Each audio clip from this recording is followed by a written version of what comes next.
Hello and welcome to BBC News. Let's start with that breaking news. It is an important development in the Ukraine war because President Zelensky has said that Ukraine is ready to come to the negotiating table as soon as possible. This is what he posted just a few minutes ago. He says he and his team are ready to work under what he describes as President Trump's strong leadership to get a peace that lasts. He says the first stages to end the war could be the release of prisoners and a truce in the sky and on the sea if Russia does the same.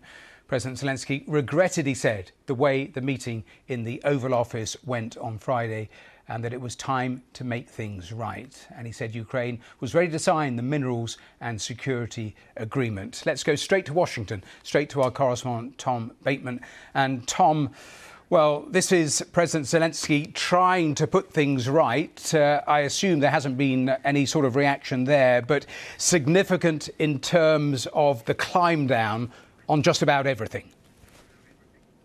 Well, I think there's some very significant language in that statement, not least mentioning President Trump twice, echoing really some of the talking points that Mr. Trump himself likes to emphasize. I think it's particularly notable that President Zelensky talks about the Javelin anti-tank missiles that President Trump had authorized during his first term for Ukraine. It's something he often talks about. And here you have Mr. Zelensky sort of echoing his gratitude for that as being a sort of key starting point.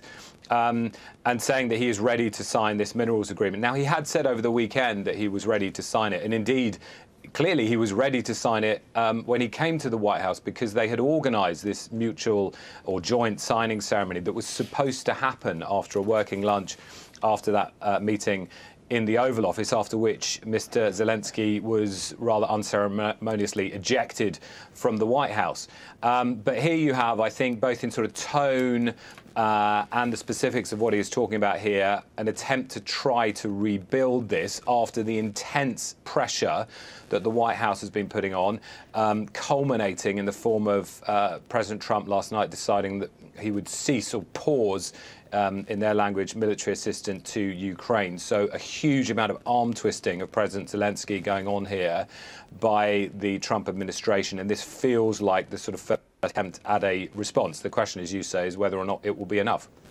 I assume also, and it is an assumption, that everything that the White House has announced about the pause would effectively stay in place until all of this has actually happened.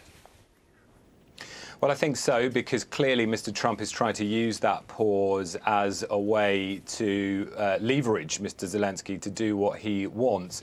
I have to say there are sort of two things going on here, and it's hard to know which the administration wants Mr. Zelensky to respond to the most. One is about signing the deal and about basically signing up to a quick ceasefire that Mr. Trump wants, but without security guarantees.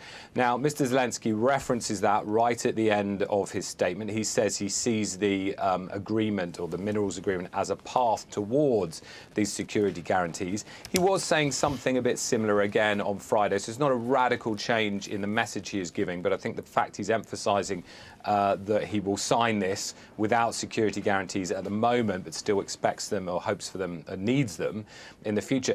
But the other thing is about really the sort of emotive element of this. Remember, Mr. Zelensky was humiliated by the administration in the Oval Office. He was told that he was ungrateful, even though he has said thank you dozens of times to the US over its military assistance, and told that he was disrespectful. So that adds another dimension to this, and it's a bit harder to see if this will be enough and how he comes back from that. We had really more insults from key members of the administration towards Mr. Zelensky overnight.